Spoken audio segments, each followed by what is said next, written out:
Shalom, selamat pagi, salam sejahtera bagi saudaraku yang dikasihi Tuhan. Dimanapun saudara berada, tetaplah penuh semangat pengharapan di dalam Tuhan kita. Sebelum kita melanjutkan aktivitas pada hari ini, marilah kita meluangkan waktu untuk mendengar dan merenungkan firman Tuhan.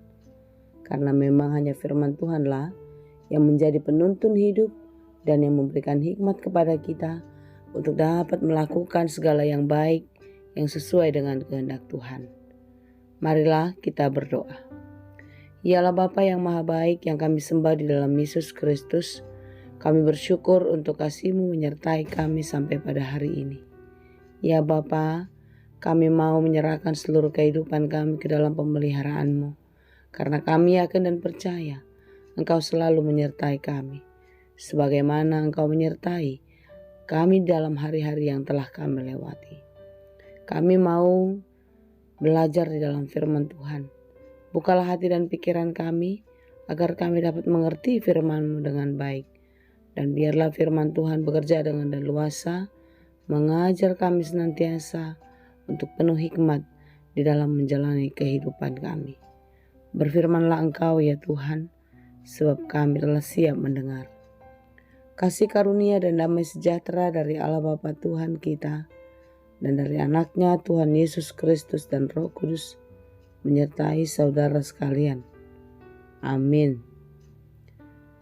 Firman Tuhan untuk kita pada hari ini yang ditetapkan menurut Almanak KKBP Kamis 13 Februari 2025 tertulis dalam kitab Yohanes 10 ayat 27. Dalam bahasa Batak dan bahasa Indonesia, demikianlah dikatakan. Di tangihon akka biru-biru kudo suaraku, jala hutan dado nasida. Di hutan nasida doau. Domba-dombaku mendengarkan suaraku, dan aku mengenal mereka, dan mereka mengikuti aku. Demikianlah pembacaan firman Tuhan. Keilahian dan kemahakuasaan Yesus Kristus tak dapat ditolak, tak dapat dipungkiri. Walaupun secara terang-terangan orang Yahudi mempertanyakan apakah benar Yesus adalah Mesias yang ditunggu-tunggu. Justru Yesus malah sebaliknya bertanya dan memojokkan mereka dengan mengatakan apa yang menjadi kebenaran.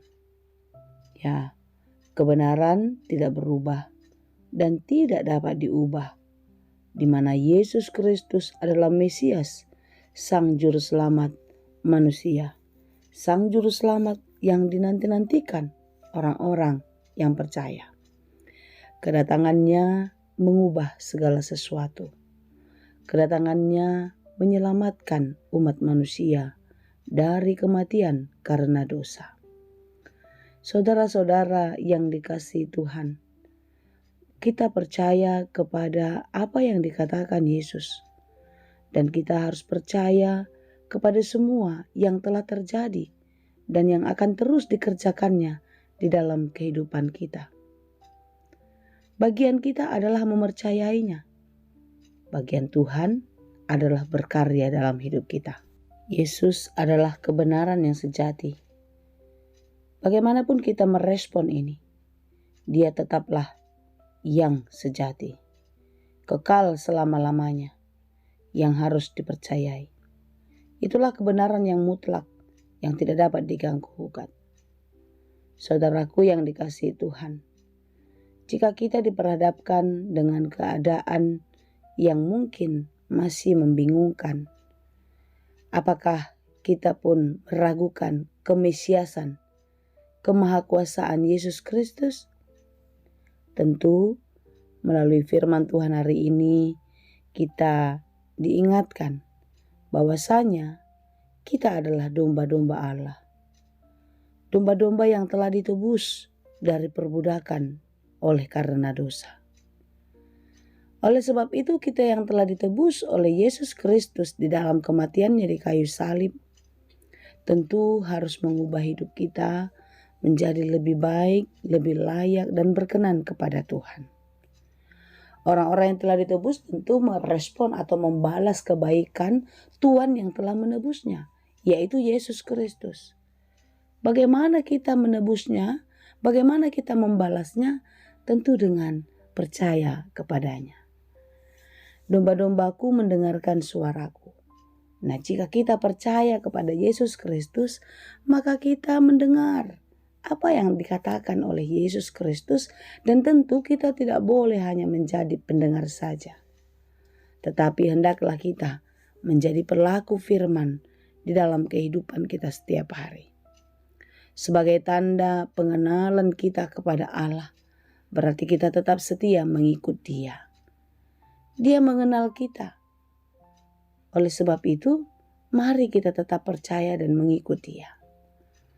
Jika Tuhan mengenal kita, saudara, yakinlah apapun yang terjadi dalam hidupmu, apapun yang sedang kau pergumulkan, Dia tahu semua. Apa yang sedang kita harapkan, yang kita cita-citakan, Dia pun tahu itu. Oleh sebab itu, saudaraku yang dikasihi Tuhan, jangan pernah lekang dari kasih Tuhan. Jangan pernah meninggalkan Tuhan. Tetaplah percaya dan pegang teguh janjinya di dalam kehidupan kita. Dia tetap ada sejak semula dan sampai akhir dunia. Dialah Alfa dan Omega, yang awal dan yang akhir. Oleh sebab itu, saudaraku yang dikasihi Tuhan, tetaplah percaya dan tetaplah setia. Yesus adalah kasih. Dia mengasihi kita sehingga Dia menjadi manusia. Saudaraku yang dikasihi Tuhan, jika Yesus Kristus sendiri mengatakan mengenal mereka, mengenal kita, ini mau menunjukkan adanya hubungan yang sangat dekat. Ada keintiman di dalam relasi. Saudaraku yang dikasihi Tuhan, tentu kedekatan yang sedemikian ditunjukkan oleh Yesus kepada kita sebagaimana keintiman kedekatannya dengan Allah. Yesus menjadi satu, sejiwa dengan Allah. Oleh sebab itu, Yesus dan Allah saling mengenal secara sempurna. Oleh sebab itulah Yesus menyatakan dirinya satu dengan Allah.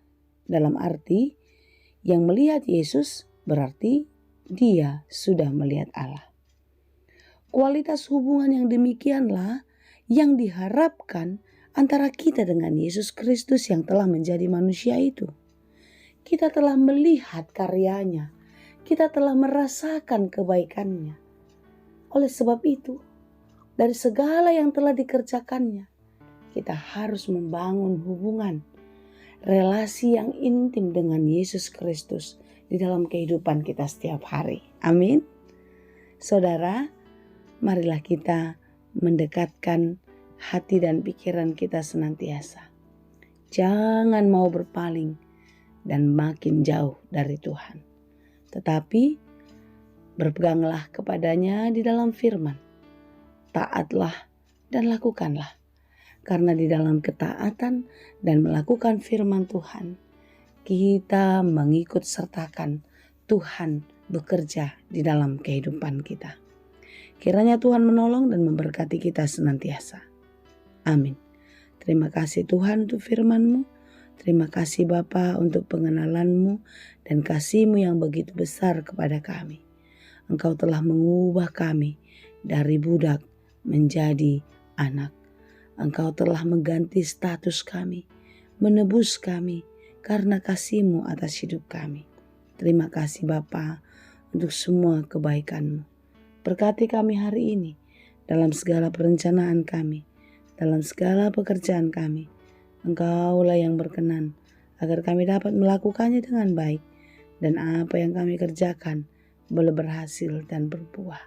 Terima kasih Tuhan, berkati saudara-saudara kami yang sedang berjuang, teguhkanlah hatinya dan menangkanlah mereka dalam segala perkara kehidupannya, sebagaimana Engkau telah menolong kami dan memberkati. Terima kasih Bapa, kami puji sembah Engkau di dalam Yesus Kristus, Tuhan dan Juru Selamat kami yang hidup.